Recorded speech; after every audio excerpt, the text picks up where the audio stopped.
Feliz sábado, Nova Semente. Que alegria vivermos esse dia juntos aqui. Nessa semana eu tive a oportunidade de assistir a uma gravação do Adoradores, que é um projeto musical da Novo Tempo. Se você não conhece, recomendo que pesquise, assista, cante junto, tem músicas muito especiais ali. E o pastor Cândido estava lá e ele fez uma reflexão que me inspirou, me tocou profundamente, que foi a respeito do louvor e da adoração. No sentido de que nós somos os únicos seres criados que conhecem a sensação do que é adorar tendo uma natureza pecaminosa em um mundo caído. Quando muitas vezes as coisas não vão bem, quando nós temos diversidades e problemas a vencer, a gente sabe o que é escolher adorar mesmo diante dessa situação. E você está aqui nessa manhã de sábado fria para fazer isso, para honrar e glorificar o nome do Senhor, independente da situação que nós estamos vivendo agora aqui. E é por isso que Jesus disse que aquele que acreditasse mesmo nessa situação, sem ver, esse é feliz, esse é bem-aventurado. Então que esse seja mais um sábado assim, cheio de louvor e cheio de pessoas que querem viver o céu, já cantando e adorando aqui como um prenúncio daquilo que vamos viver na eternidade. Então se coloque em pé aí, porque nós vamos cantar do céu agora, como estamos, na situação em que estamos, com o coração do jeito que está, dizendo: Senhor, esse sou eu de agora, um recorte da minha situação humana, da minha vivência, mas eu escolho te louvar e te adorar, porque logo logo vou te adorar na pureza e na beleza da tua santidade, com uma natureza agora restabelecida no Senhor. Vamos cantar do céu juntos.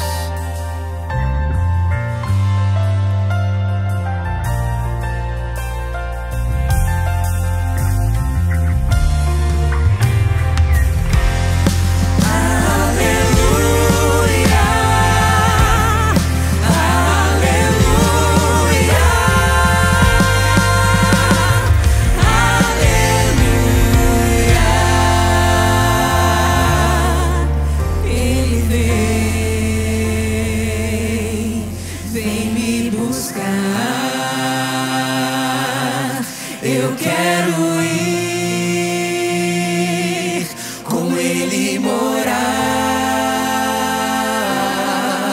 Quanto tempo será que vai demorar?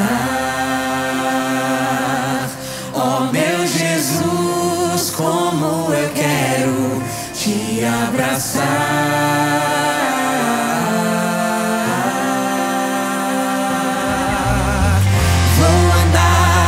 Em ruas de ouro, receber um lindo tesouro. Face a face o verei e me prostrarei diante do eterno Rei. Santo, santo, santo, santo, para sempre eu cantarei e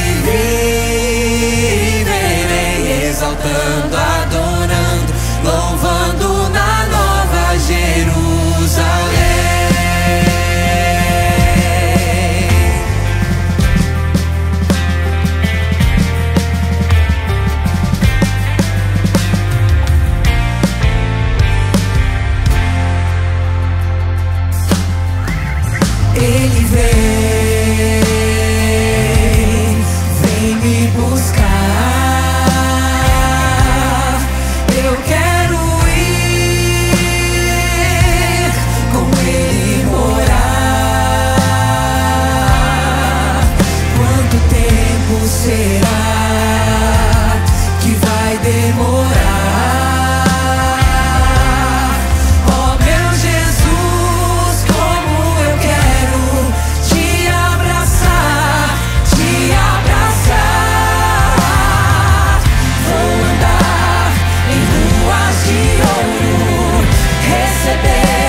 quando Paulo escreveu aos Romanos, capítulo 15, verso 4, ele diz que tudo aquilo que foi escrito no passado foi escrito para o nosso ensino, para que por meio das Escrituras nós tenhamos consolação e também recebamos do Senhor paciência e obtenhamos para a nossa vida a esperança.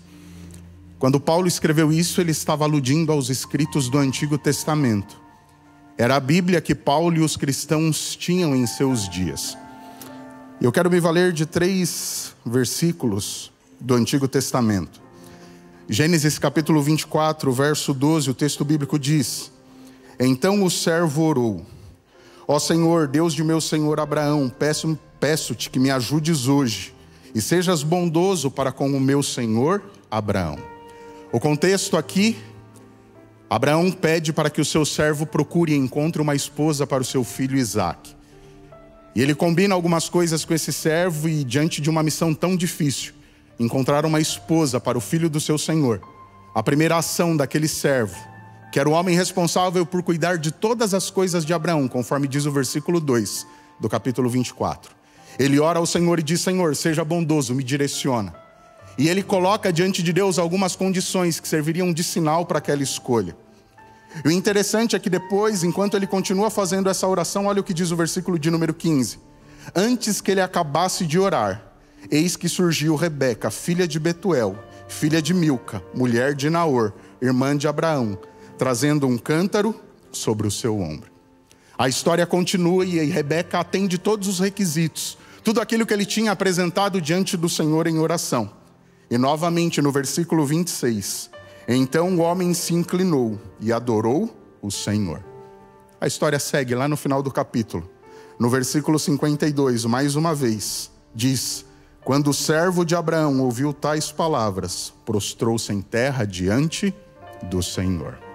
Em um capítulo, 3 orações. Isso é um chamado e um convite para mim e para você, para que dediquemos tempo em oração ao Senhor.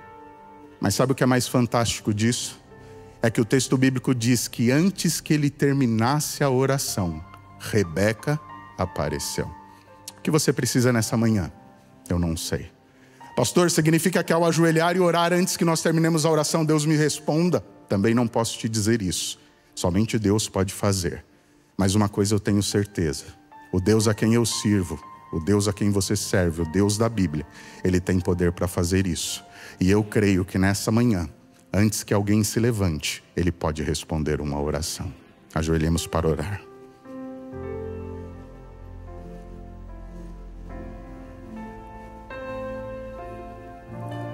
Maravilhoso Deus e Pai, mais uma vez nós nos ajoelhamos, nos prostramos diante do Senhor. Ao fazer isso, nós reconhecemos a nossa pequenez, reconhecemos nossa condição de criatura. E nos colocamos ajoelhados diante do Criador, o mantenedor, o nosso Redentor. Deus eterno e bom Pai, nossa gratidão ao Senhor por todas as bênçãos concedidas a cada um de nós. A cada família representada ao longo de nossas vidas, no transcorrer dessa semana. E por que não dizer bênçãos que recebemos neste dia? Porque a Tua palavra diz que o fato de estarmos aqui é porque a Sua misericórdia, a Sua bondade, a Sua graça se manifestou em nosso viver hoje. Deus eterno, baseado nesse exemplo bíblico, onde o servo de Abraão orou e clamou ao Senhor por uma situação, nós queremos clamar e rogar ao Senhor por situações das mais variadas, porque somos muitos aqui nessa manhã. Mas eterno Deus, nós queremos fazer como esse servo fez, clamar com fé, entregar em Tuas mãos cientes e sabedores de que o Senhor vai nos responder.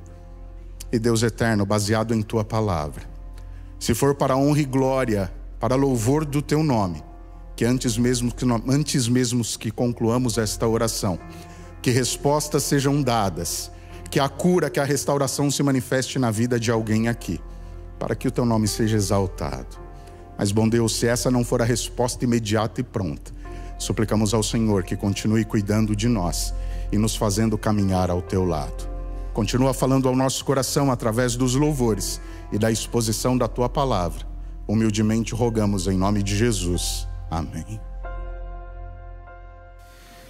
Vou andar em ruas de ouro, receber um lindo tesouro, face a face o verei e me prostrarei diante do eterno Rei.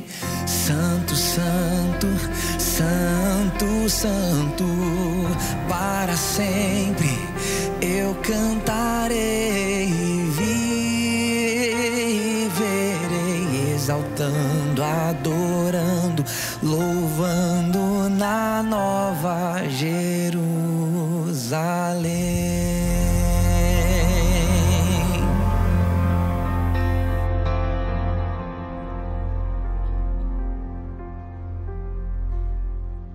O livro do profeta Abacuque traz uma mensagem muito real, muito atual, de acordo com as nossas necessidades. Abacuque 3, versículo 17. Ainda que a figueira não floresça, nem haja fruto na videira, ainda que a colheita de oliveira decepcione, e os campos não produzam mantimento, ainda que as ovelhas desapareçam do aprisco, e nos currais não haja gado, mesmo assim eu me alegro no Senhor e exulto no Deus da minha salvação. Deus, o Senhor, é a minha fortaleza. O profeta Abacuque demonstra nitidamente confiança, fé em um Deus que ele conhecia. A confiança vem pelo relacionamento. Com certeza, muitas e muitas vezes, o profeta sabia como Deus reagia em cada situação. O relacionamento só é real quando ele é feito a partir de uma escolha, não por uma obrigação. Eu escolho ser fiel. A fidelidade nada mais é do que uma escolha diária que nós fazemos. Esse relacionamento que nós temos com Deus é fruto daquilo que Ele faz por nós. Eu conheço os milagres, eu conheço as bênçãos que Ele me dá. Todos os dias nós somos nós somos incitados a ser fiel. Ser fiel nos relacionamentos, ser fiel no meu tempo, ser fiel com as minhas finanças. E esse é o momento que nós temos de demonstrar a nossa fidelidade para com Deus, retribuindo tudo aquilo que Ele nos dá. A Bíblia é muito clara. Toda vez que o povo era abençoado, Ele devolvia em formas de ofertas. E você? Quanto você tem sido abençoado? Você não foi abençoado essa semana? Os momentos a seguir, nós teremos a oportunidade de, através dos dízimos e ofertas, de devolver a Deus aquilo que Ele tem nos dado. Você pode fazer de algumas formas. Você pode usar o aplicativo 7Me. Você pode usar o QR Code que vai ser mostrado. Nossa chave Pix é o e-mail da Nova Semente. Você também, através do e-mail, pode discriminar aquilo que é dízimo, aquilo que é oferta. Existe uma sugestão de você, quando colocar nas casas decimais, 10 centavos para o dízimo, 20 centavos para a oferta. Lembrando que nós também temos que ajudar na conclusão da reforma da igreja, usando o final 48. Esse é o momento que você tem para retribuir a Deus as bênçãos que Ele tem recebido.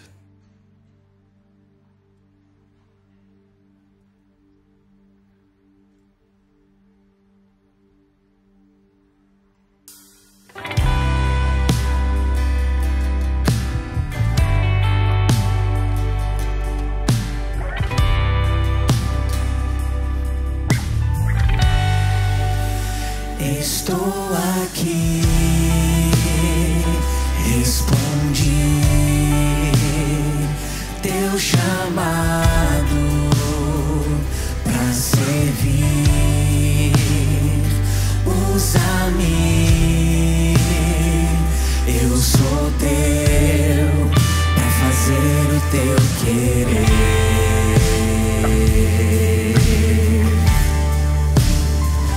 Muito tempo me escondi, tentei correr e fugir,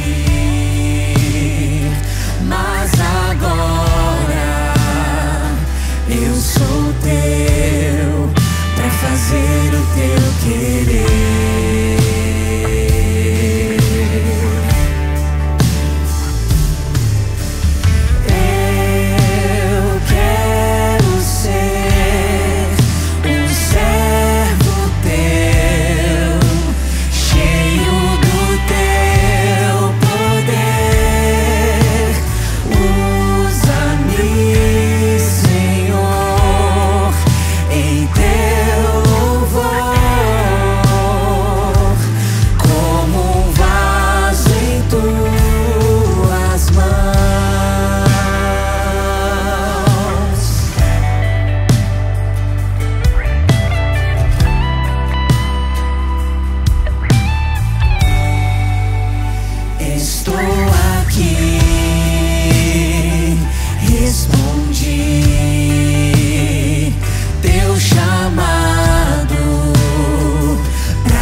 Oremos.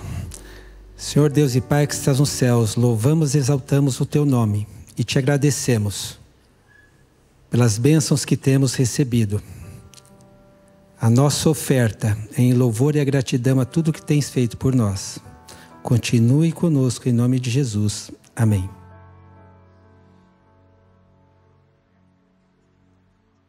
De fato, esse mês de setembro tem sido um mês muito especial, onde muitas decisões têm sido tomadas. E para nós é motivo de muita alegria sabermos que no mês de setembro nós teremos batismos todos os sábados.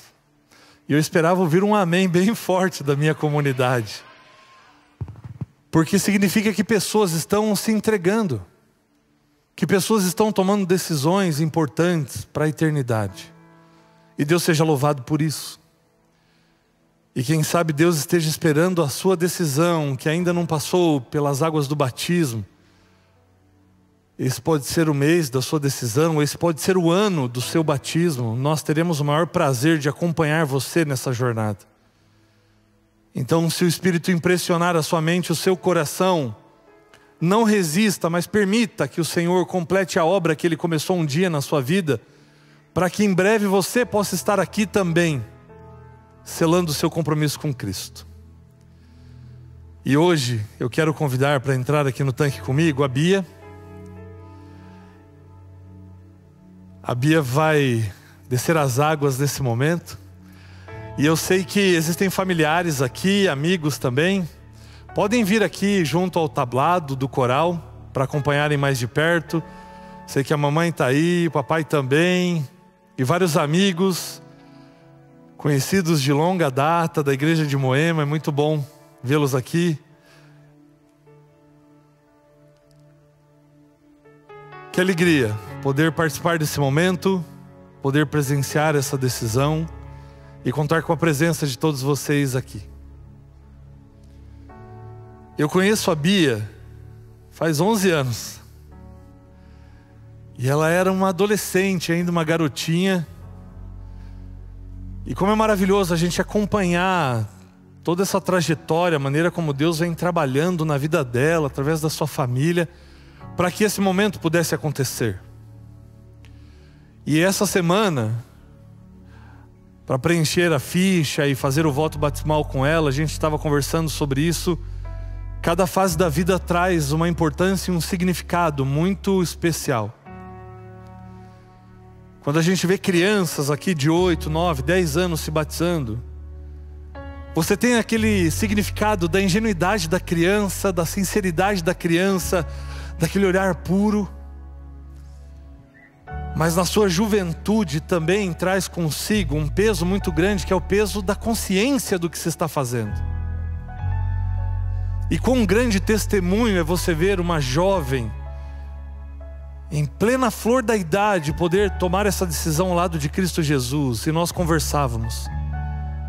O que acaba infelizmente sendo mais comum para essa fase da vida é ver os jovens saindo da igreja, querendo aproveitar muita coisa que o mundo oferece, mas que vão passar. E quão maravilhoso é ver uma jovem nessa idade podendo tomar a melhor de todas as decisões da vida. E o nosso desejo é que o seu testemunho, Bia, impacte de fato a vida de tantos outros jovens aqui, de tantas outras pessoas. Porque numa das melhores fases da vida você toma a melhor de todas as decisões, que é viver o restante da sua vida ao lado de Cristo Jesus, como tem sido desde a sua infância, desde o seu nascimento. E é para honrar esse teu desejo do coração, para que Deus use isso como um instrumento poderoso, que eu vou pedir para você segurar aqui como você vai segurar o braço de Jesus. E é para cumprir esse teu desejo, para você receber dele uma nova vida, um novo coração, para você receber o perdão para os seus pecados. É que eu, como ministro do Evangelho, seguindo a ordem do Mestre Jesus, para que o seu nome seja escrito no livro da vida e para lá permaneça para sempre, é que eu te batizo em nome do Pai, do Filho e do Espírito Santo. Amém.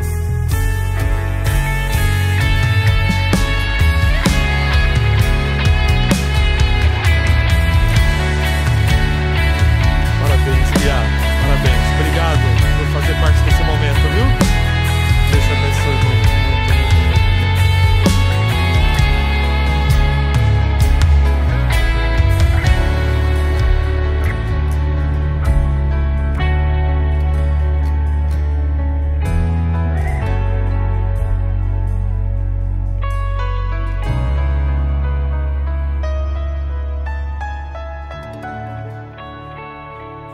Já disse a vocês, esta é a minha melhor roupa para vestir aos sábados pela manhã.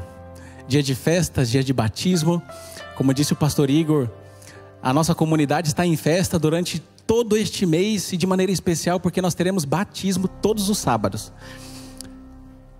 A história, ou melhor dito, o testemunho deste batismo, ele é embalado pelo refrão de uma canção que diz: torne o meu sofrimento em testemunho, me esvazie de mim e deste mundo. Que o meu nome morra com o meu corpo e que o nome de Cristo permaneça em tudo. Estas são as palavras que ecoam no coração da batizanda desta manhã, a Emma. Eu quero convidar a Emma para vir aqui. Foi uma longa jornada, um percurso que a Emma trilhou para chegarmos neste momento. E eu vou mudar a ordem. Eu quero, juntamente com a Emma, compartilhar um pouco com vocês do percurso dela até aqui. Com 25 anos, a Emma já tocou assim o fundo do poço muito mais vezes do que muitos de vocês podem imaginar. Depressão, situações emocionais, questões familiares, perdas emocionais, físicas, luto, muita luta. Mas a Emma, ela decidiu fazer da história dela não um tema de sofrimento, mas um testemunho para a honra e glória de Deus. Tem dois apelos que a história da Emma nos traz. Na verdade, o primeiro é o testemunho de que é possível, no meio de sofrimento, da angústia, no meio de, às vezes, assim, tantas adversidades que a vida nos impõe, é possível encontrar caminho seguro. É porque a Emma, ela fez como Cristo, ela fez da história de sofrimento dela um tema de redenção. Ela encontrou no nome de Cristo, em Cristo, segurança, abrigo, paz, conforto, para prosseguir. Então, a primeira coisa que eu quero destacar com vocês da história da Emma é o seu testemunho. Poderia ter havido outros desdobramentos, mas a Emma fez da história dela um tema de testemunho. E ela chegou até aqui, não é porque as coisas estão perfeitas na vida dela. Cada dia é um novo começo. Assim como as coisas não são perfeitas na minha vida, cada dia com Cristo é um testemunho vivo do poder dele, do poder que ele tem. Portanto, um testemunho. Vocês estão diante de um testemunho. Eu queria falar especialmente para os jovens. Às vezes nós estamos assim ou nos pegamos numa fase da vida desanimados, tristes, nos sentindo indignos de Cristo. E realmente, às vezes nós temos que chorar. Nós temos que chorar pela tristeza dos pecados que a gente não consegue abandonar. Muitas vezes nós vamos precisar fazer isso aos pés de Jesus, mesmo depois do batismo. Mas a promessa é clara: Ele nunca vai te abandonar. Nunca. Assim como é impossível para um pai abandonar a um filho amado. A segunda coisa é um convite. A história da Emma é um convite para todos vocês. Para aqueles que passaram pela experiência do batismo, para aqueles que precisam passar pela experiência do batismo, o convite do poder que existe no sangue de Jesus Cristo para transformar toda e qualquer situação.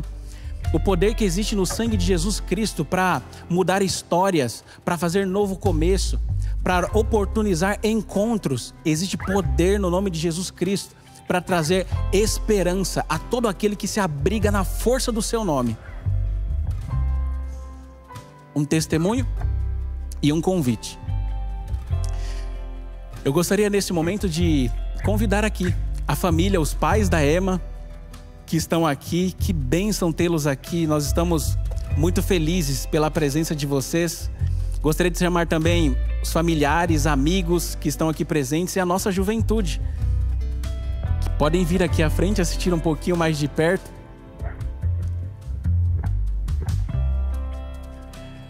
Emma, estes aqui também representam a sua família.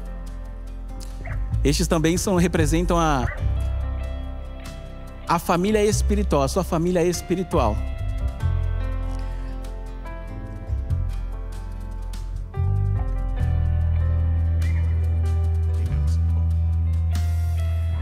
Emma, quando você aceitou a Cristo, você foi salva.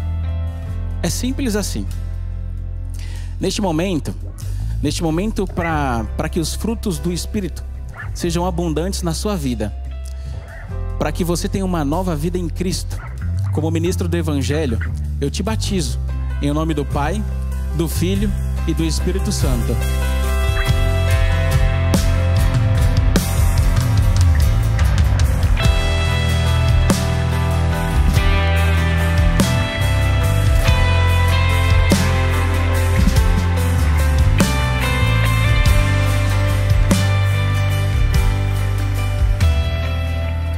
Amigos, que a história da Ema, que estas histórias desta manhã fiquem ecoando no seu coração, na sua mente, que ajudem você na sua jornada, em qualquer percurso, em qualquer ponto que você esteja da sua história, a poder no sangue de Cristo para transformar e fazer da sua história um testemunho vivo do poder para a glória de Deus.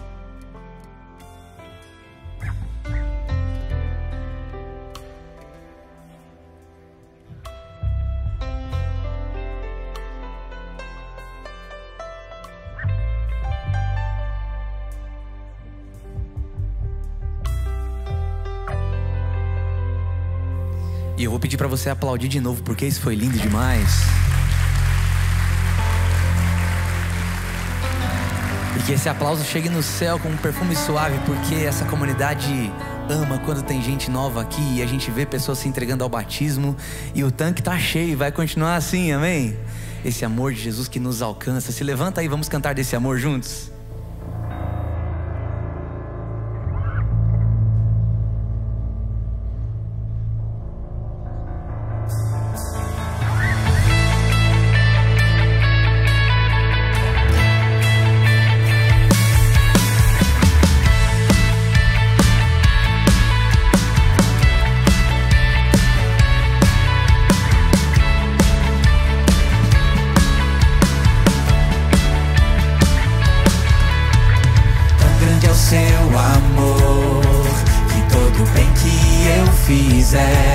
Não vai aumentar o seu amor por mim. Tão grande é o seu amor que todo mal que eu fizer não vai diminuir o seu amor por mim. Constante, extenso,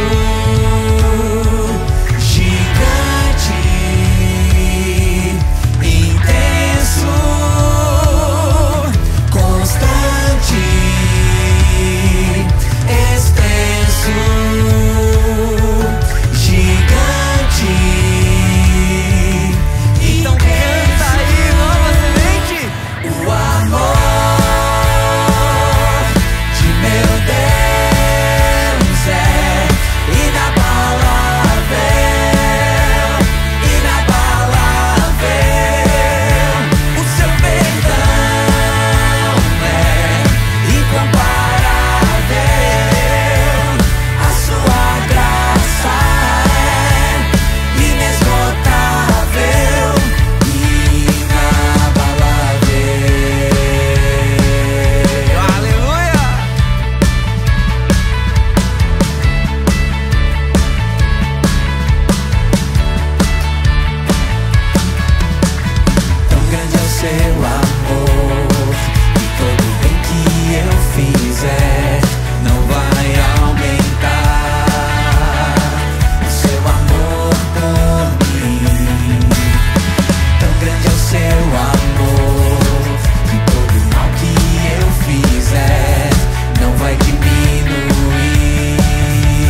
tu, quão grande és tu. Seu perdão é incomparável, a sua graça é inesgotável, inabalável.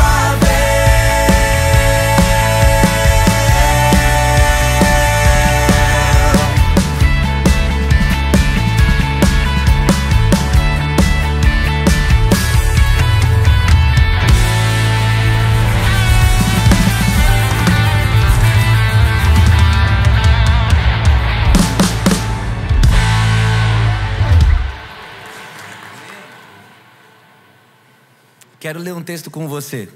Está no livro Caminho a Cristo, o capítulo é o 13, e diz assim: importa que nos detenhamos muitas vezes a pensar na vida de Cristo. Devemos tomar ponto por ponto e deixar a imaginação apegar-se a cada cena, especialmente as finais. Ao assim nos demorarmos em seu grande sacrifício por nós, nossa confiança nele será mais constante. Nosso amor se avivará e seremos mais profundamente imbuídos de seu Espírito.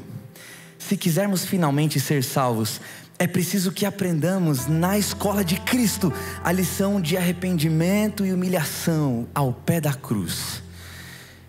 É pensando nisso aqui que eu quero fazer um convite para você. No dia 5/10, um domingo, no finalzinho da tarde, vai acontecer aqui na nossa casa, na nossa igreja, um musical. E o nome desse musical é Ressuscitou.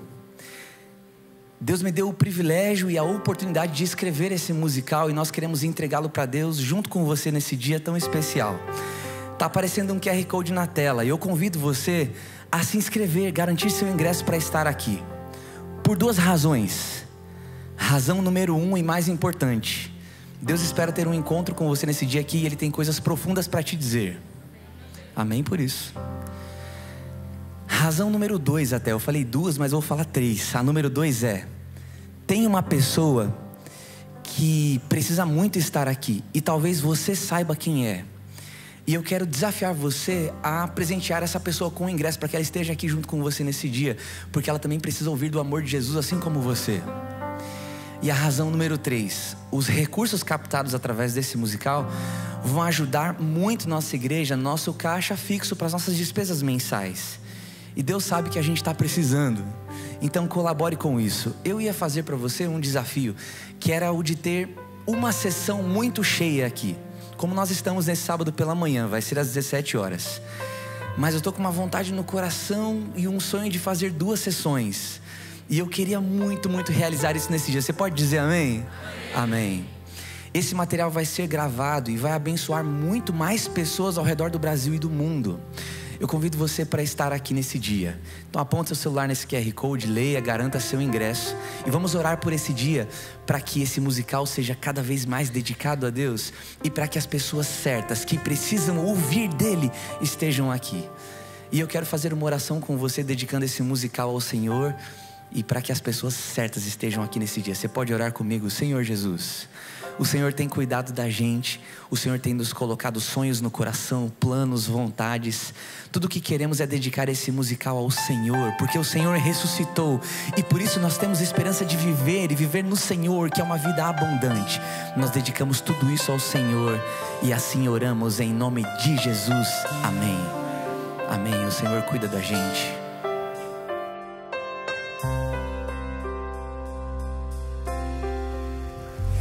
Eu preciso aprender um pouco aqui, eu preciso aprender um pouco ali. Eu preciso aprender mais de Deus, porque Ele é quem cuida de mim.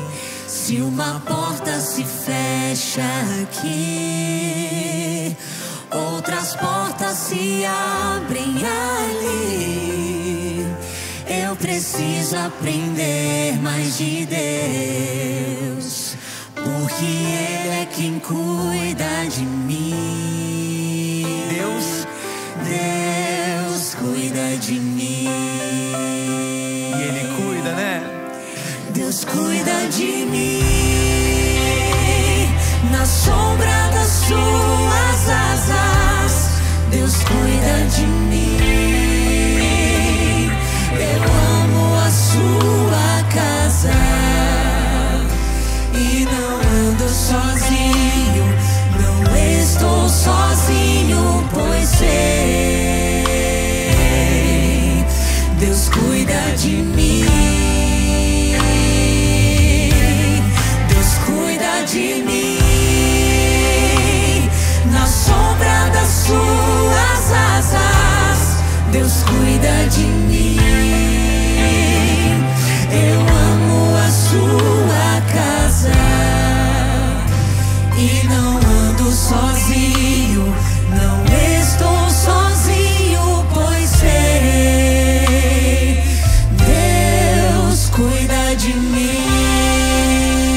direção.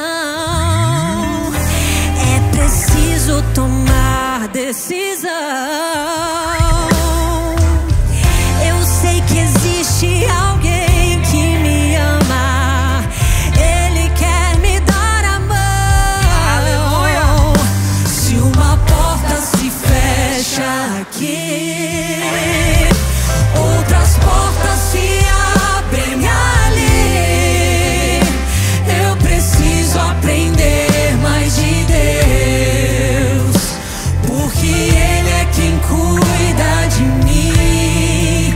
Oh, Deus cuida de mim. Deus cuida de mim. Na sombra das suas asas, Deus cuida de mim.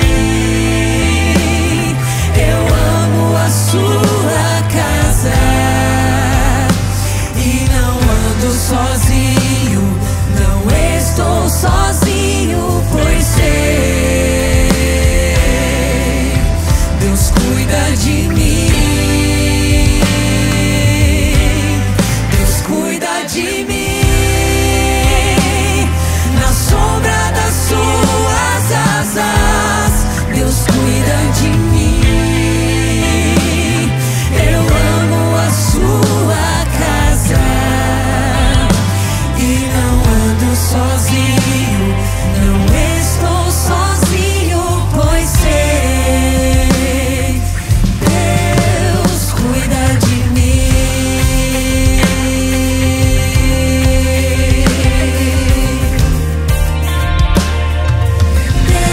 Deus cuida de mim.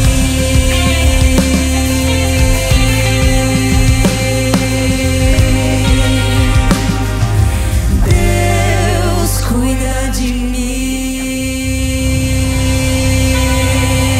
E cadê o aplauso daqueles que são cuidados por Jesus? Amém. Amém. Eu tô vendo um tanto de gente aqui com os botões amarelos, né?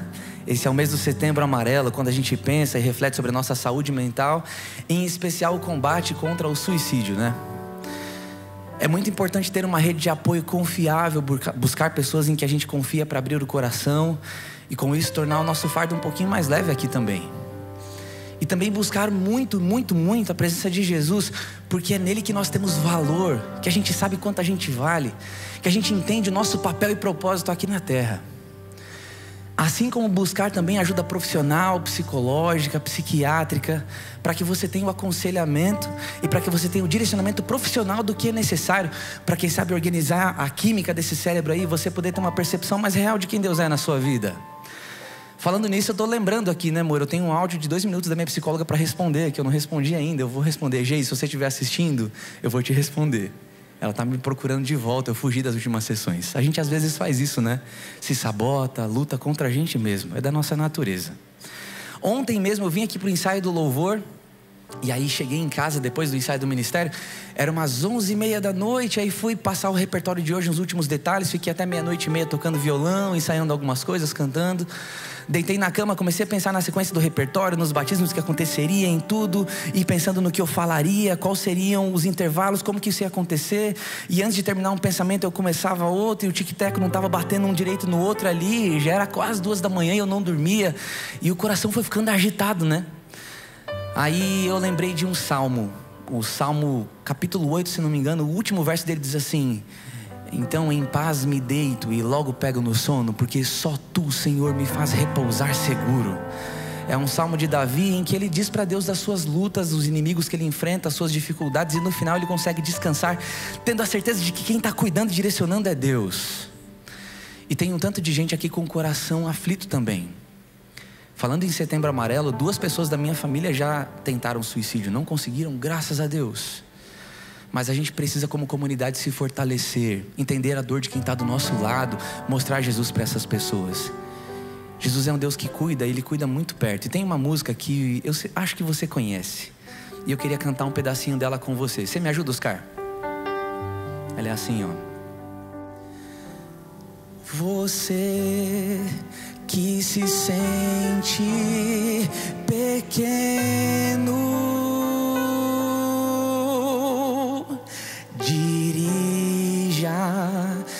seus planos a Deus.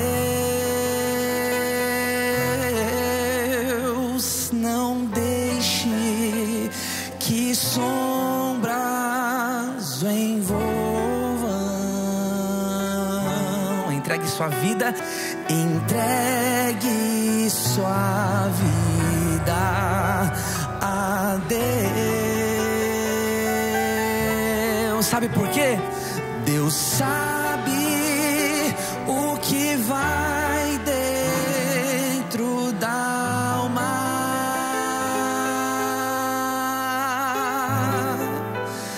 Deus ouve a oração suplicante.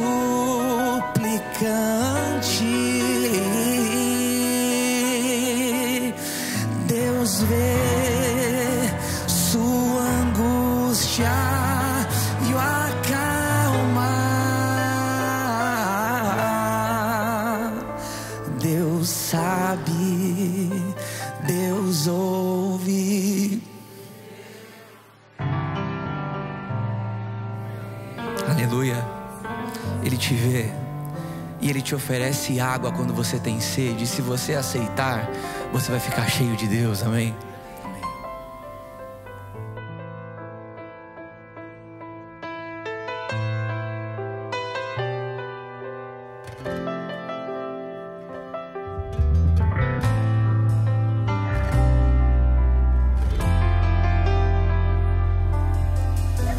Junto ao poço estava eu, quando um homem judeu viu a sede que havia em mim.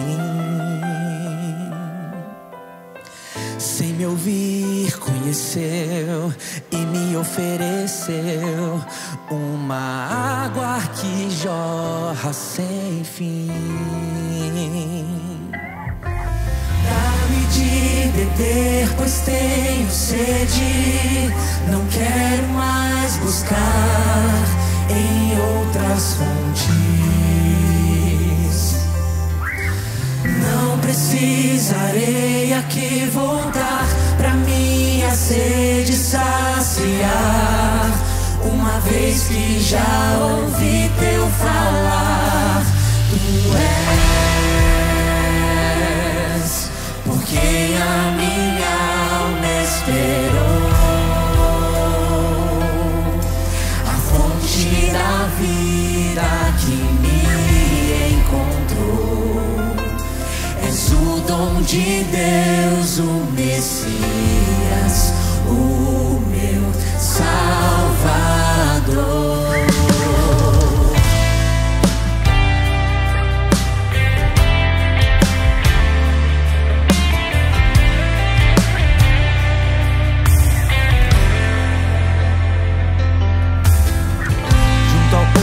Estava eu, quando um homem judeu viu a sede que havia em mim. Sem me ouvir, me conheceu e me ofereceu uma água que jorra sem fim. Peça água pra ele. Dá-me de beber, pois tenho sede. Não quero mais buscar em outras fontes.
comigo assim?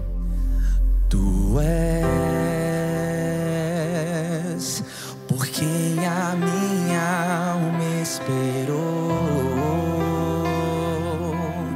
a fonte da vida que me encontrou.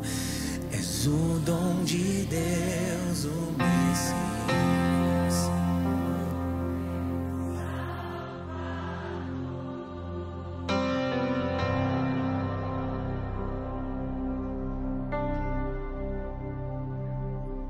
Querido Deus,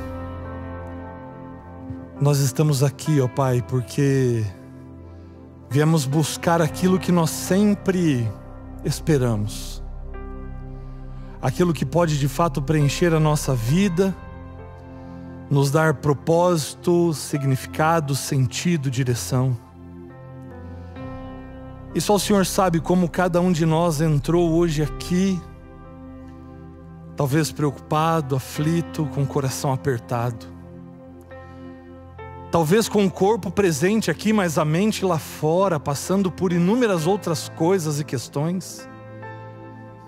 Mas de repente, a gente percebe que o Senhor preparou tudo para tocar a nossa vida, para ter um encontro especial conosco. Muito obrigado, ó Deus, por ter preparado esse momento. Muito obrigado por estar presente aqui entre nós. Muito obrigado pela bênção da Tua palavra, e que ela possa de fato iluminar a nossa mente, a nossa vida, o nosso caminho, e que possamos sair daqui com a certeza de que tivemos um encontro real e transformador contigo. Fala ao nosso coração, Senhor. Toca a nossa vida com Teu Santo Espírito, em nome de Cristo Jesus. Amém.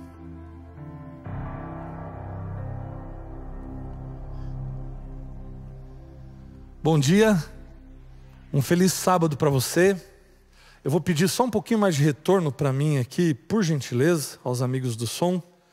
Seja muito bem-vindo, essa é a Nova Semente, uma comunidade da Igreja Adventista do Sétimo Dia que existe com um propósito. Propósito de que a cada encontro... Agora ficou muito, baixa um pouquinho aqui. De que a cada encontro nós tenhamos uma experiência real e transformadora com Deus. E eu espero que hoje não seja diferente, que nós possamos de fato ter essa experiência com o nosso Criador, com o nosso Deus. E que nós saímos daqui de fato transformados, diferente do que quando aqui entramos. Nós introduzimos uma nova série na semana passada e hoje nós daremos continuidade a essa série, a série Escolhidos. E para começar essa nossa reflexão, eu gostaria de trazer à nossa memória, e na verdade eu não sei se você já ouviu essa história, mas é um episódio que aconteceu com o físico Niels Bohr. Ele era contemporâneo de Albert Einstein, participaram juntos de vários debates, e apesar da amizade, um ficava alfinetando o outro, porque desenvolveram teorias diferentes. Mas apesar dessas discordâncias, eram grandes e bons amigos. Esse Niels Bohr, ele recebeu o prêmio Nobel em 1922 no campo da física. E certa vez ele foi pegar um trem na região ali da Dinamarca. E de repente, no meio do caminho, o fiscal veio pedir o bilhete, a passagem dos passageiros que estavam ali. E quando o fiscal chegou em frente ao Niels Bohr, ele pediu o seu bilhete e ele pôs a mão no bolso e não achou o bilhete e começou a tatear os demais bolsos que ele tinha ali, a sua pasta, para entregar o bilhete, comprovar que ele tinha pago a sua passagem, comprado a sua passagem. E diante dessa situação, que já estava começando a ficar um pouco constrangedora, o fiscal disse assim: Sr. Bohr, fica tranquilo, todos nós sabemos quem é o senhor, então fica tranquilo. Ele falou: não, mas quem eu sou eu também sei, eu só não sei para onde eu estou indo se eu não estiver com o bilhete na mão. Tanta coisa na cabeça, né? Acontece que quando a gente traz isso para a vida espiritual, a gente vai entender que na vida espiritual, saber quem você é o suficiente para saber para onde você está indo. Se você tem consciência de quem você é, de qual é a sua identidade, você sabe qual é o destino final da sua jornada, da sua caminhada. E hoje eu quero falar um pouco a respeito disso. sobre identidade, sobre saber quem você é e como isso é importante na nossa jornada cristã e espiritual. E para que a gente faça isso, eu quero convidar você a abrir a sua Bíblia no livro de Daniel, no capítulo 1.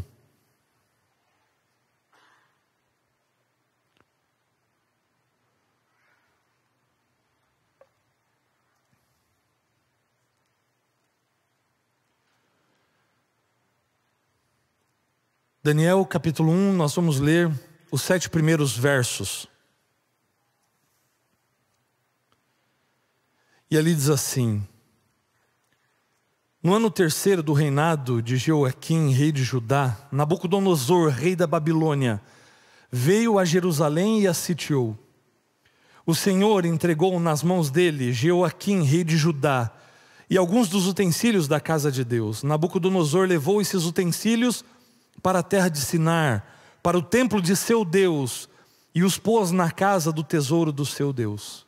Depois, o rei ordenou a Aspenaz, chefe dos eunucos, que trouxesse alguns dos filhos de Israel, tanto da linhagem real como dos nobres, jovens sem nenhum defeito, de boa aparência, sábios, instruídos, versados no conhecimento e que fossem competentes para servirem no palácio real. E que Aspenaz lhes ensinasse a cultura e a língua dos caldeus. O rei determinou que eles recebessem uma alimentação diária, tirada das finas iguarias da mesa do rei, da mesa real e do vinho que ele bebia. Os jovens deveriam ser educados ao longo dos 3 anos, e ao final desse período passariam a servir o rei. Entre eles se achavam Daniel, Ananias, Misael e Azarias, que eram da tribo de Judá. O chefe dos eunucos lhe deu outros nomes, a saber, a Daniel, o de Beltesazar, a Ananias, o de Sadraque, a Misael, o de Mesaque, e a Azarias, o de Abed-nego. Esses são os versos que introduzem essa história para nós hoje. Por volta do ano 605 a.C., tendo derrotado o Egito, também enfraquecido a Síria, agora Nabucodonosor, antes de voltar com seu exército para a Babilônia, passa em Jerusalém, e a fim de enfraquecer a Jerusalém, ele leva alguns dos seus principais homens para serem instruídos na Babilônia. Ele vai voltar ali mais outras 2 vezes para levar cativos para a Babilônia. Mas nessa primeira leva, no ano 605 a.C., ele leva apenas estes que foram referidos aqui. Pessoas da família real, de nobre nascimento, pessoas nobres, instruídas, letradas, para que fossem servir no palácio, servir o rei, lá na Babilônia. Daniel e seus 3 amigos estavam dentre esses, que eram homens versados, homens capazes, foram levados para a Babilônia agora com o propósito de servirem no palácio. E pelo menos nesse começo aqui, 2 coisas que nos chamam muita atenção vão acontecer com eles lá. E que isso tem direcionamento. Essa atitude do chefe dos eunucos ali tem endereço, tem propósito. Não é à toa que ele vai fazer o que fizeram aqui na descrição do texto.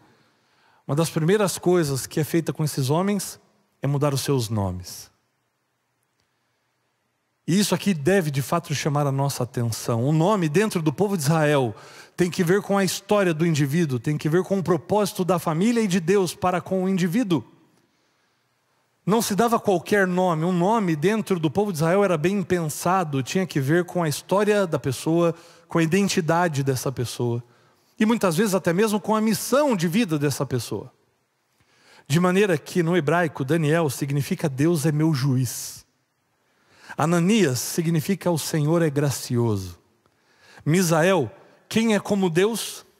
Azarias, o Senhor é meu auxílio.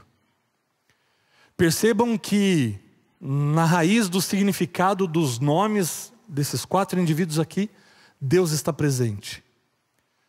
Pela consciência que tinham de que a origem da sua vida está em Deus, de que a manutenção da sua vida está em Deus, de que a essência da sua vida está em Deus. Então seu próprio nome apontavam para a relação deles com esse Deus.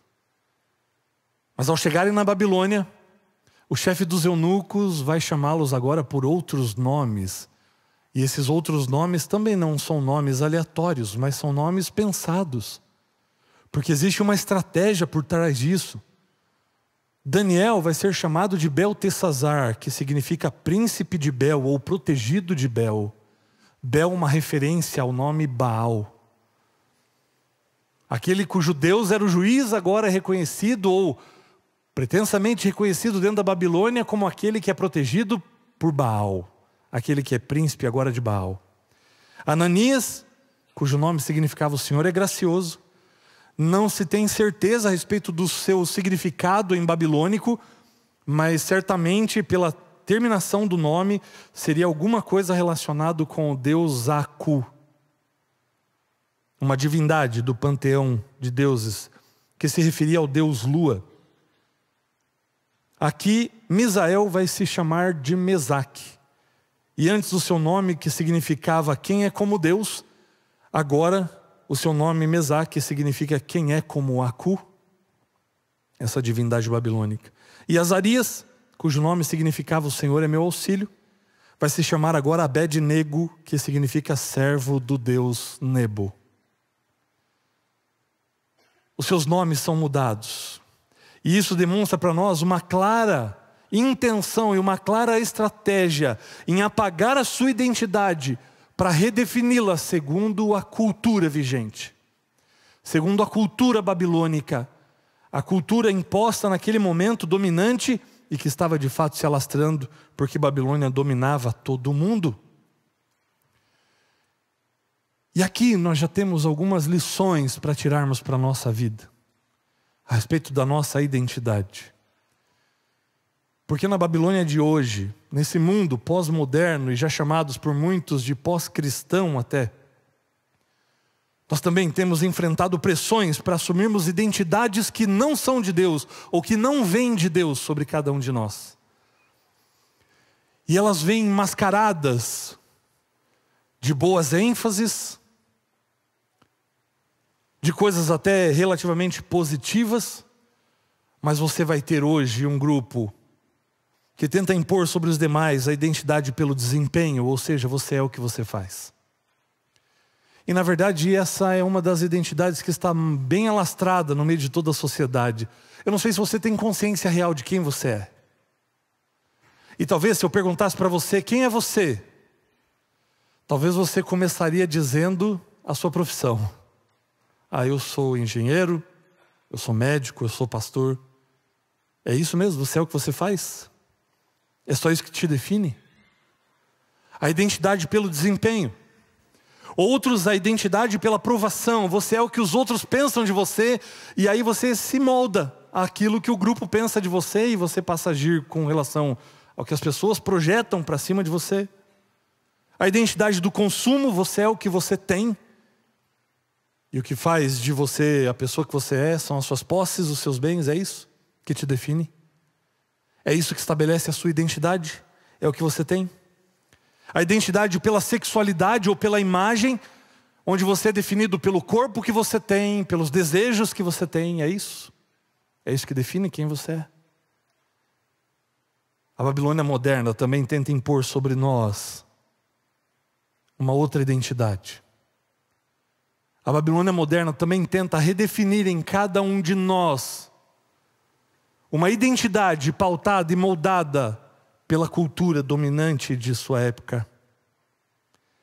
A Babilônia moderna, o mundo de hoje, tenta redefinir a identidade dos jovens, trocando verdades por rótulos, likes, por padrões culturais. Você tem sido moldado por alguma dessas tendências, por algum desses pensamentos? Ou você tem consciência exata de quem você realmente é? Quais são os problemas dessa identidade hoje? Ou os problemas de identidade hoje? Essa confusão e essa tentativa de impor sobre o ser humano hoje diversas identidades traz uma confusão com relação aos nossos valores. E muitos não sabem mais o que é certo e o que é errado, porque perderam totalmente a referência. Porque hoje a verdade se diluiu e se tornou líquida, como certos analistas sociais comentam.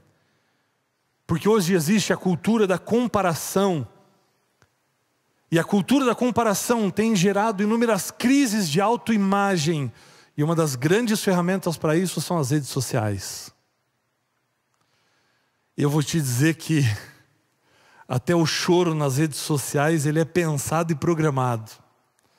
E para mim isso é o pior que existe. A pessoa que toma um tempo para se filmar chorando e para se mostrar chorando para as outras pessoas, para mim não... Meu Deus do céu.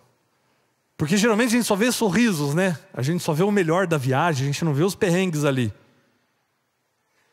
É um mundo de ilusão a rede social, onde as pessoas postam o melhor prato, o dia da melhor roupa, mas não postam os bastidores daquilo. Por isso que eu digo que às vezes até o choro é para conseguir mostrar alguma coisa, e nem é talvez a realidade mesmo. E essa comparação, a gente olha para aquilo e vê ali um mundo encantado. Isso tem gerado crise de identidade de muitas pessoas. Porque a vida não é como no Instagram. A vida não é só aquilo.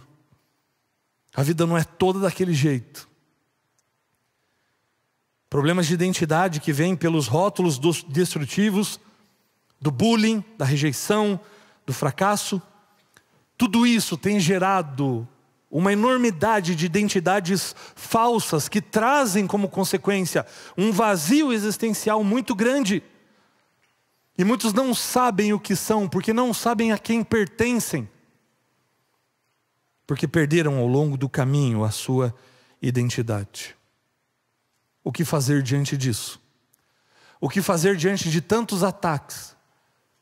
O que fazer dessa imposição da cultura vigente em nossa época? O que fazer? Daniel e seus amigos vão nos dar um caminho, uma direção.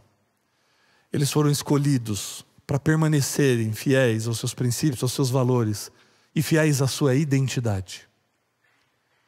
Eles vêm de Jerusalém para a Babilônia num contexto completamente diferente de tudo que eles já tinham vivido. Um contexto hostil, onde você é estrangeiro, onde você é dominado e você vai ser escravizado. Onde vão tentar fazer a sua vida completamente diferente do que ela tinha sido. E aqui, além de trocar os seus nomes, o rei impôs também para o chefe dos eunucos uma dieta especial para aqueles jovens hebreus. Que eles comessem, eles iam comer coisa que um escravo geralmente não comia. Eles iam se servir das finas iguarias da mesa dos reis. Eles iam comer do bom e do melhor que a Babilônia poderia oferecer para eles. Mas diante disso tudo, Daniel, um homem cuja identidade é inabalável e de muita sensibilidade espiritual, ele percebe o que está por trás de tudo isso.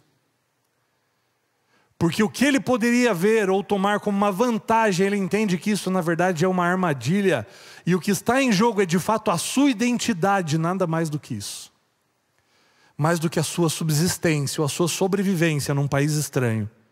O que estava em jogo ali era a sua identidade. E por que eu digo isso? Porque olha só o que o verso 8 do primeiro capítulo vai descrever para nós. Daniel resolveu não se contaminar com as finas iguarias do rei, nem com o vinho que ele bebia. Por isso, pediu ao chefe dos eunucos que lhe permitisse não se contaminar. Eu gosto desse texto na versão bíblica revista e atualizada. Não sei se alguém tem essa versão aí nas mãos, mas nessa versão revista e atualizada da Bíblia, o texto vai dizer assim: decidiu Daniel firmemente não contaminar-se com as finas iguarias do rei. Não foi qualquer decisão.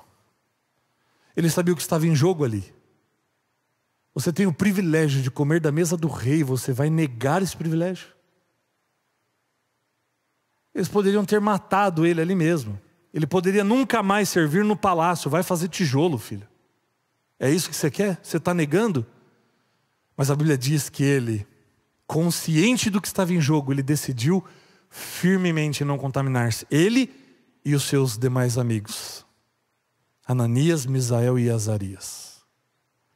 Sabe o que estava em jogo aqui? Por que a identidade deles estava em jogo? Olha só o pedido de Daniel para o chefe dos eunucos. Eu não quero comer das finas iguarias do rei. Mas ele pede para beber água e comer legumes e vegetais. Por que essa escolha? Porque o vegetarianismo é uma melhor opção? Ok, esse argumento até pode ser válido. Mas não foi necessariamente por isso. A maneira como a Babilônia lidava com as suas divindades, entendiam que tudo vinha desses deuses, era o Deus da fertilidade, o Deus que dava as coisas para eles. O que Daniel está dizendo é o seguinte, e o próprio rei, na verdade, nesses impérios pagãos, o próprio rei era tido como uma divindade. Isso é comum no Egito, é comum na Babilônia, é comum nesses impérios. O rei ser tratado também como uma divindade. O que Daniel está dizendo é o seguinte, é se mantendo fiel à sua identidade, dizendo: eu vou me alimentar mais daquilo que o meu Deus pode me dar. Por isso, ele vai para a água, para verduras e vegetais, legumes e vegetais. Porque fica evidente que não houve preparo ali. Não houve nenhum beneficiamento do alimento para se transformar em alguma outra coisa, não. É puramente aquilo que Deus dá através da natureza. Ele se mantém fiel. E quando ele faz isso, escolhe não contaminar-se daquilo que o rei, como uma suposta divindade, podia dar para ele. Não são os deuses da Babilônia que vão me sustentar. Quem me sustenta é o Deus de Israel. Essa é a mensagem que Daniel e seus amigos dão para a Babilônia logo na chegada. Porque eles têm consciência de quem eles são. Eles têm consciência a quem eles pertencem. Eles têm consciência da sua origem. Eles não permitem que a cultura da época possa moldar o seu caráter, a sua identidade. Porque a identidade deles está firmada em Deus. Eles nunca perderam a sua verdadeira identidade, mesmo sendo chamados por outros nomes. Então, meus queridos, nunca aceite que o mundo dite quem você é, porque a sua identidade já foi estabelecida por Deus.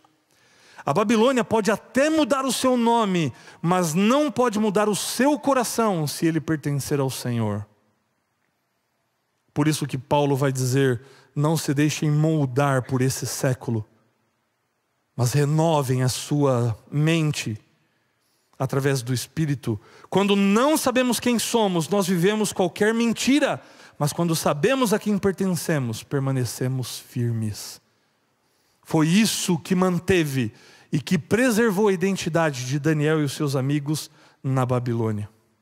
Ele decidiu não contaminar-se. Esse foi o primeiro teste.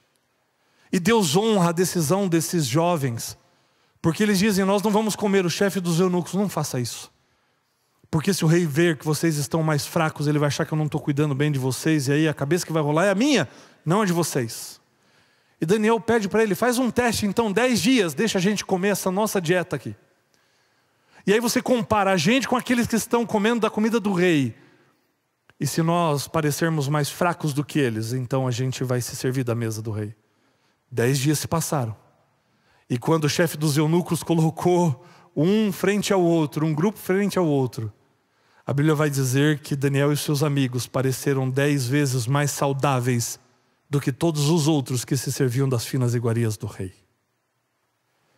Ao se cumprir os 3 anos onde eles deveriam aprender a respeito da cultura da Babilônia, outra grande surpresa, porque quando eles fizeram a prova, Daniel e os seus amigos foram achados 10 vezes mais doutos, 10 vezes mais conhecedores da história, da cultura, da doutrina babilônica, do que qualquer mestre e filósofo dentro da Babilônia. Porque Deus era com eles. Porque eles sabiam a quem eles pertenciam, quem eles eram. E a gente ainda, eu estou só introduzindo o tema aqui, porque a gente ainda vai chegar na história principal de hoje de manhã. E eu preciso trazer esse contexto para você, porque, e aí eu vou só contar para a gente chegar no capítulo 3, mas no capítulo 2, Nabucodonosor vai ter um sonho. E ele vai sonhar com isso aqui que você vai ver, ó. Ele vai sonhar com uma estátua. E essa estátua vai revelar quais são os impérios que vão dominar o mundo a partir daquele momento. Dentro desse sonho, ele ficou impressionado, impactado, precisava entender o que significava. E ele chamou então os sábios, aqueles interpretadores de sonhos da Babilônia, Mas ele disse assim: eu não vou contar o sonho, eu preciso que você me diga qual é o meu sonho e qual é a interpretação. Os sábios da Babilônia, né, que eram esses adivinhadores, enfim, chegaram no começo: não, conta o sonho pra gente que a gente dá a interpretação. Não. Eu quero que você me diga qual foi o sonho e qual a sua interpretação. E aí eles pensaram: estamos mortos. Isso aí não tem como. E aí chamaram Daniel. Na verdade, Daniel ouviu dizer que se alguém não desse a interpretação do sonho e a descrição do sonho, num período de tempo, todos eles iriam morrer. Então Daniel se dispõe: eu conheço um Deus que pode revelar sonhos. Daniel é levado à presença do rei, e Daniel pede um tempo para orar, e no dia seguinte ele se colocaria diante do rei para dizer qual era o sonho e a sua interpretação. E Daniel se recolhe então com seus amigos, eles passam a noite em oração, e naquela noite Deus dá o mesmo sonho para Daniel que tinha dado a Nabucodonosor, bem como a sua interpretação. E na descrição do sonho, Nabucodonosor tinha visto uma estátua como essa, cuja cabeça era de ouro, o peito era de prata, o quadril de bronze, as pernas de ferro e os pés de barro misturado com ferro. E ele começou a dar a sua interpretação: rei, você é a cabeça de ouro, é a Babilônia. É o poder que domina o mundo nesse momento. Mas depois de você virão outros reinos que dominarão a terra, te sobrepujarão também. E aqui Deus descreve toda a sequência dos impérios que dominariam o mundo até a volta de Cristo, porque esse sonho termina com uma pedra que é lançada do céu sem auxílio de mãos e que bate no pé da estátua e espedaça a estátua inteira. Através do livro de Daniel, Deus revela até mesmo aquilo que está por acontecer ainda em nossos dias. E deixa eu fazer um parêntese só. Quantos aqui se interessariam em estar presente se nós fizéssemos uma série para estudar os últimos acontecimentos da história desse mundo, baseados no livro de Daniel e Apocalipse? Quantos viriam para assistir aqui à tarde? Ok, então ora por isso. É um desejo que eu tenho no coração e nós estamos preparando. E isso em breve nós teremos essa novidade. Ali na estátua, no sonho, Deus descreve, e só para dar um spoiler aqui, vai ficar claro que depois da Babilônia, a Medo-Pérsia vai dominar o mundo, depois a Grécia, Roma, e depois Roma vai se dividir em 10 menores países ou estados, enfim, em 10 menores poderes. E a profecia vai continuar, vai ser completada no capítulo 7, mas o foco hoje não é a profecia. Daniel, ele revela o sonho do rei e a sua interpretação. E dentro desse contexto nós chegamos ao capítulo 3 do livro de Daniel. Porque no capítulo 3 o que vai acontecer? O rei Nabucodonosor, um rei muito vaidoso, muito orgulhoso, quando ele ouviu dizer que outros impérios sobrepujariam o dele, dominariam sobre ele, o orgulho dele falou mais alto. Ele diz: não, Babilônia vai ser um império eterno. E para simbolizar isso, a sua força e a sua intenção de permanecer, o que é que ele faz? Ele faz o que você vai ver aqui. Ele faz uma estátua completamente de ouro. E não bastasse isso, ele convoca todo o povo para se reunir em frente à estátua, para que, sendo tocado um número de instrumentos, as pessoas pudessem se curvar diante da estátua e adorarem a estátua que representava a sua força e o seu poder. Essa é mais uma das evidências de como o próprio rei era tido como uma certa divindade dentro daquele contexto. O povo está reunido. Daniel não é mencionado nesse capítulo, o que a maioria dos teólogos entendem. Como eles foram capacitados para trabalharem junto ao palácio, junto à família real, Daniel ele tinha uma posição de governança dentro do governo de Nabucodonosor. Ele não é mencionado aqui porque provavelmente ou ele estava administrando alguma das províncias da Babilônia, ou então ele estava numa viagem oficial em nome do governo. Porque certamente, se ele estivesse ali, ele teria feito o mesmo que os seus 3 amigos fizeram. Daniel não está. O povo está reunido e o rei manda tocar os instrumentos. E ao toque dos instrumentos, as pessoas deveriam se ajoelhar. O povo se ajoelha, mas 3 homens permanecem em pé. E para você ter uma ideia se isso chamou atenção ou não, deixa eu ver, você, Paulinha, um do seu lado da esquerda e um da direita. Levanta vocês 3 aí. Isso. Dá para perceber ou não dá? Fica evidente. Obrigado, viu? Naquela multidão, você vê todo o povo e de repente 3 em pé ali. Não tinha como não notar. Talvez o rei não tenha visto tamanha multidão, mas fizeram chegar até o ouvido do rei que 3 homens ali não se curvaram. O rei, orgulhoso, imediatamente mandou chamar esses 3 homens à sua presença. E quando eles chegaram ali, e o rei tinha avisado antes, quem não se ajoelhar diante da estátua vai ser lançado na fornalha. Esses 3 homens jovens, eles são chamados. E o rei vai ter um diálogo com eles. Olha, eu vou mandar tocar de novo. E se não ajoelhar, é fornalha. Não sei se vocês entenderam bem isso. E é interessante esse diálogo, a maneira como ele é descrito e como ele é escrito aqui, e chega a ser até um pouco cômico, um pouco engraçado. Porque apesar de ser um rei que era rei do império que dominava o mundo, tinha também as suas inseguranças, tinha também as suas instabilidades, e você vai perceber isso, porque ora ele toma decisões muito convictas para daqui a pouco se arrepender dessas decisões e voltar atrás e mudar o pensamento, enfim. E aqui me parece um desses momentos de uma certa insegurança desse rei, porque se você ler comigo o capítulo 3, a partir do verso 14, você vai ver o seguinte: Nabucodonosor lhes disse: Sadraque, Mesaque e Abdenego, é verdade que vocês não prestam cultos aos meus deuses, nem adoram a imagem de ouro que levantei? Agora, pois, se vocês estão prontos, quando ouvirem o som da trombeta, da flauta, da cítara, da harpa, da lira, da gaita de foles, eu começo a rir aqui. Porque assim, o rei entendeu que não vai adiantar. E parece que ele está falando, ele só podia falar assim, ó, na hora que os instrumentos tocarem, vocês se curvem aí. Mas ele parece fazer questão de mencionar cada um dos instrumentos como quem quer dar tempo para ver se eles se convencem do que o rei está falando.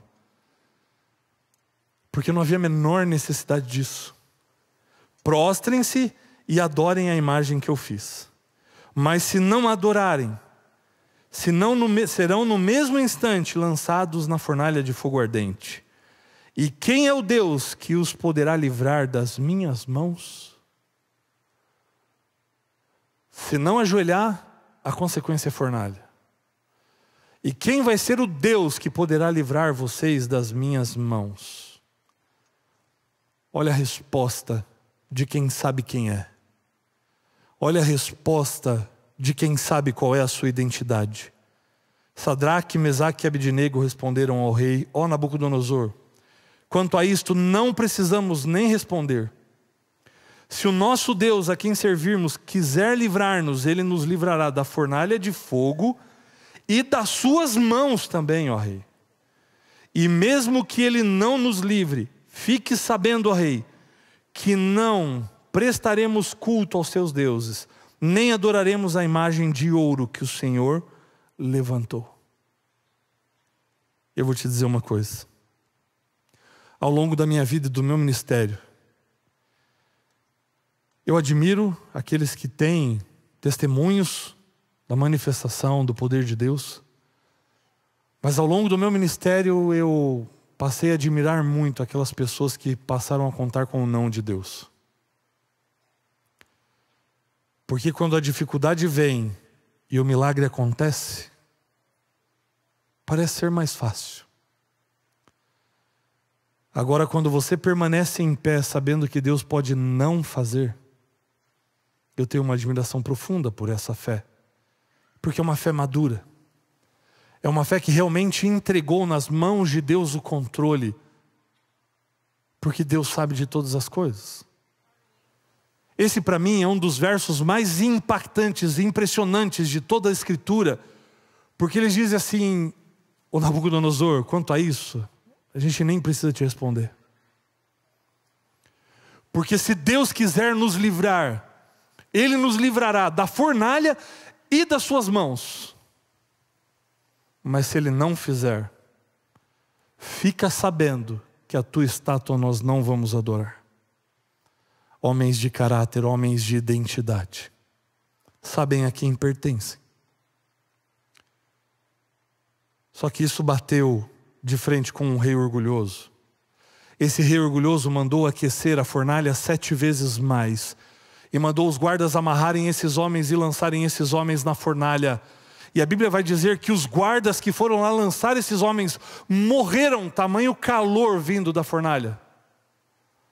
E esses homens são lançados lá dentro. Mas daqui a pouco algo chama a atenção. Porque o rei vê que aqueles homens, ao invés de estarem sendo consumidos pelas chamas, eles passeiam por dentro da fornalha.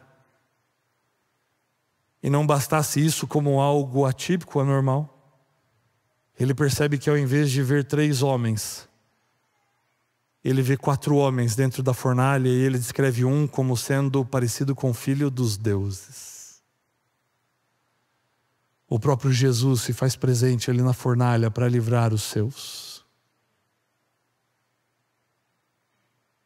E entendendo que as chamas não teriam poder sobre aqueles homens, Nabucodonosor vai dizer no verso 28, bendito seja o Deus de Sadraque, Mesaque e Abdenego, que enviou o seu anjo e livrou os seus servos que confiaram nele, pois não quiseram cumprir a palavra do rei, preferiram entregar o seu corpo a servir e adorar um Deus que não era o Deus deles.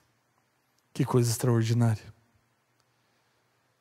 Esse é o poder de pessoas com identidade. Esse é o poder de pessoas que sabem quem são, quais são os seus princípios, quais são os seus valores.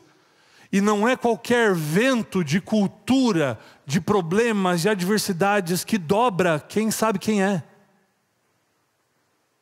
Não é qualquer situação que faz pessoas que sabem qual é a sua identidade se vergarem diante dessas situações da vida, mas elas têm condições de se manter firmes e fiéis diante do propósito que eles têm em sua vida. Eu gostaria de terminar apresentando para vocês a história de uma garota chamada Cassie Bernal. A Cassie, ela levava a sua vida, não tinha experiência religiosa. Seus pais nunca incentivaram isso dentro de casa. Até que um dia uma colega de trabalho, da faculdade na verdade, fez um convite para Cassie. Cassie, a minha igreja vai fazer um retiro. E eu gostaria que você fosse conosco no retiro.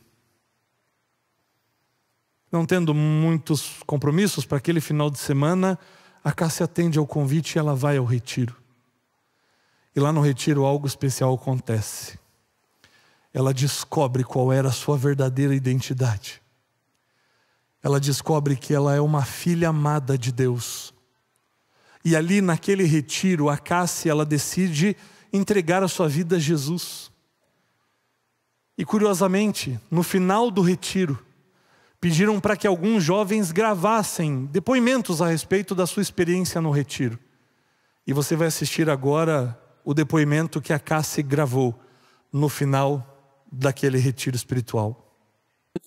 I think that the way I'm advancing the kingdom is just being a loyal friend and a good example to non-believers and also Christians. Just trying to not contradict myself and get rid of all hypocrisy and just to live for Christ. Esse foi o depoimento dela. Ela disse: a maneira como eu acho que eu vou alcançar o céu, como eu vou chegar no reino, é sendo uma boa amiga para os cristãos e para os não cristãos também. Eu vou tentar me livrar de toda hipocrisia. O que é isso? É identidade. Eu vou ser uma pessoa íntegra, verdadeira, para todo mundo. A Cassie volta do retiro, retoma as suas atividades normais. E dias depois desse retiro e dessa decisão, o que vai acontecer com Cassie vai ser conhecido no mundo todo. Na famosa Universidade de Columbine, onde 2 atiradores entram na escola fortemente armados, e invadindo sala por sala, eles começam a atirar nos alunos que estavam ali. E alguns dos colegas de classe da Cassie contaram para a imprensa o que aconteceu dentro da sala onde eles estavam. Porque um desses atiradores entrou e ele começou a brincar com os alunos que estavam ali, passando a arma na frente, no rosto das pessoas, até que ele parou a arma apontada para Cassie. Ele pediu para que Cassie se colocasse em pé, todo mundo apavorado. E ele fez uma única pergunta para Cassie. E ele perguntou: você acredita em Deus? Talvez a maior parte da vida da Cassie ela passou não acreditando. Talvez a maior parte da vida dela, Deus era simplesmente uma ideia da qual muita gente falava. Deus passou a significar a vida para ela há poucos dias dali. De maneira que ela poderia ter se valido de todo o seu passado para dizer não, não acredito, e poupar a sua vida, quem sabe. Mas a resposta de Cassie, tendo plena consciência de quem ela era, a partir do momento que ela teve encontro com Cristo, ela disse: sim, eu acredito.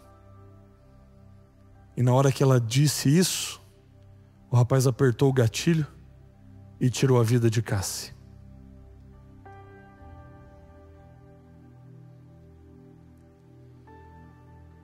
Talvez morrer por Cristo não seja das tarefas mais difíceis,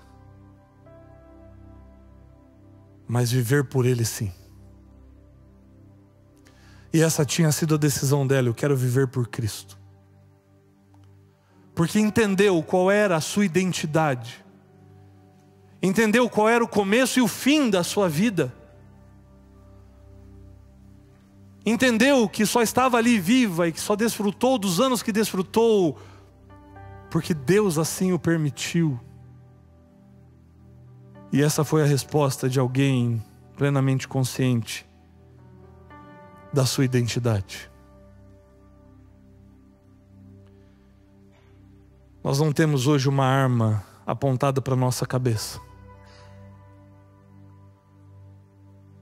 Mas pode ser que por muito menos do que isso tenhamos nos curvado. Estejamos abrindo mão da nossa verdadeira identidade para nos curvarmos diante de uma cultura que tenta impor a você a cultura de ter dinheiro, de ter sucesso, de agradar todo mundo a qualquer custo, entregando aquilo que é caro e que é precioso para você poder alcançar isso. Mas eu vou dizer uma coisa para você, e eu acredito nisso com todas as minhas forças, e às vezes eu até choco algumas pessoas que acham que eu vou vir com teorias e filosofias, mas na minha opinião, para um mundo onde tudo é relativo, o remédio é uma posição absoluta. Para um mundo onde cada um tem a sua verdade, o remédio é uma verdade absoluta, e aqui nós temos essa verdade absoluta. Por isso, na minha opinião, quanto mais nós nos distinguimos do mundo, mais relevantes para o mundo nós podemos ser. Para um mundo instável, o remédio é um coração que não se abala, um caráter que não se abala, que não se verga frente a situações, frente à cultura. Tem você se envergado diante de negócios que você precisa fazer? Tem você se inclinado diante de grupos que querem impor uma identidade a você, e por isso você tem cedido, quem sabe ao álcool, às drogas, ao sexo? Tem você aberto mão dos seus princípios para alcançar e para conquistar, porque de repente já não sabe mais quem é, porque já perdeu a referência da sua verdadeira identidade, não sabe mais para onde está indo, e aí toma qualquer caminho na vida? Essa é a sua condição. Então o convite é para você se firmar nessa verdade, porque ela é absoluta. Porque ela é a única coisa que pode ajudar você a permanecer firme quando tudo está desmoronando em volta. Ela é quem vai dar condições para você andar na direção contrária do mundo, para você remar e nadar contra a maré. Para você mesmo sozinho, mesmo correndo o risco da fornalha, ou então da cova dos leões, como Daniel, para que você permaneça firme. E eu quero terminar com um texto de Ellen White, que é também um dos seus textos mais emblemáticos, onde ela fala a respeito da maior necessidade do mundo, e eu não tenho dúvidas de que esse texto, ele é hoje mais atual do que foi quando ela escreveu. A maior necessidade do mundo é a de homens. E quando ela fala homens, seres humanos, homens e mulheres, que não se comprem nem se vendam. Homens que no íntimo da alma sejam verdadeiros e honestos. Homens que não temam chamar o pecado pelo seu nome exato. Homens cuja consciência seja tão fiel ao dever, como a bússola o é ao polo. Homens que permaneçam firmes pelo que é reto, ainda que caiam os céus. Você foi escolhido para ser esse homem e essa mulher. Você foi escolhido para ser esse porto seguro. Você foi escolhido para ser esse estandarte do Senhor. Você foi escolhido para permanecer quando tudo em volta estiver desmoronando. Hoje ser honesto é coisa que precisa ser divulgada. Olha a inversão de valores desse mundo. Olha o que a cultura desse mundo quer nos impor. Mas você foi chamado para permanecer fiel aos seus princípios, para mostrar para esse mundo que em Cristo Jesus existe esperança. Para mostrar que você vive aqui por outros princípios e valores. Valores esses dos quais um dia nós poderemos desfrutar plenamente na eternidade. Deus chamou você para permanecer. Deus chamou você para perseverar na sua identidade. E não deixar o mundo enganar você, nem as outras pessoas. Mas para lembrar as pessoas que estão aí fora de que também são filhos e filhas amados de Deus. Você foi escolhido para isso. Qual é a sua resposta diante dessa convocação e diante dessa missão? Pode ser que alguns de nós tenhamos que enfrentar fornalhas. Mas de uma coisa eu tenho certeza. É que se eu for lançado na fornalha, Deus prometeu que estaria ali comigo. A fornalha é símbolo dos problemas que nós podemos enfrentar por conta de nos mantermos firmes pela nossa identidade. Mas Deus vai nos amparar com a sua forte mão. Deus vai nos guardar para cumprir um propósito. E quão bom seria se nós tivéssemos a mesma consciência dele. Se o Senhor quiser nos livrar das consequências disso, ok. Mas se Ele não livrar, eu entendo que é para cumprir um plano muito maior, muito melhor do que eu poderia imaginar. Então minha vida está aqui, Senhor, me usa. Mas apesar disso eu vou permanecer. Eu vou seguir acreditando, confiando. Aceita o desafio? Para ser bênção, para ser sal e luz, para permanecer firme, fiel aos seus princípios, onde Deus colocar você, por onde Ele levar você. Se você quer dizer sim a esse convite, eu convido você a abrir o seu coração e cantar conosco a música que nós vamos cantar, porque ela vai falar a respeito disso, desse convite, e de como Deus estará conosco em nossas batalhas, como Deus vai nos sustentar em suas poderosas mãos se escolhermos dar esse passo de fé e seguirmos. Então cante conosco e declara o seu desejo para o Senhor através dessa canção.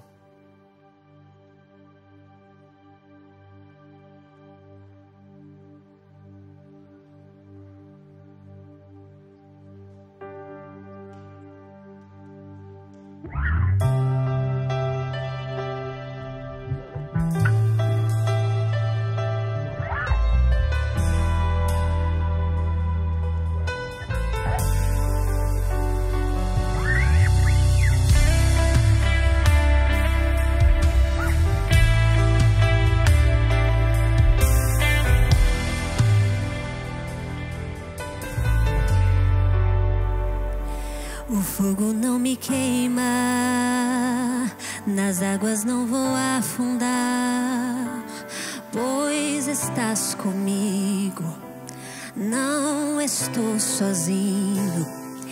Eu estou guardado no esconderijo, não estou sozinho, tu estás comigo. Temer porque se eu estou guardado por quem nunca perdeu batalhas, seu nome é Jeová Jireh, irás prover de novo, eu creio em ti. Haja o que houver,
Querido Deus, seja o vento ou a tempestade, ou qualquer outro problema, adversidade, eles não terão, no nome de Cristo Jesus, o poder de roubar a nossa fé.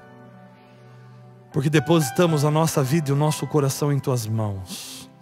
E pedimos que o Senhor nos ajude com o Teu Santo Espírito, nos fazendo lembrar constantemente qual é a nossa identidade. Nos lembrando de que o começo e o fim da nossa vida estão em Cristo Jesus.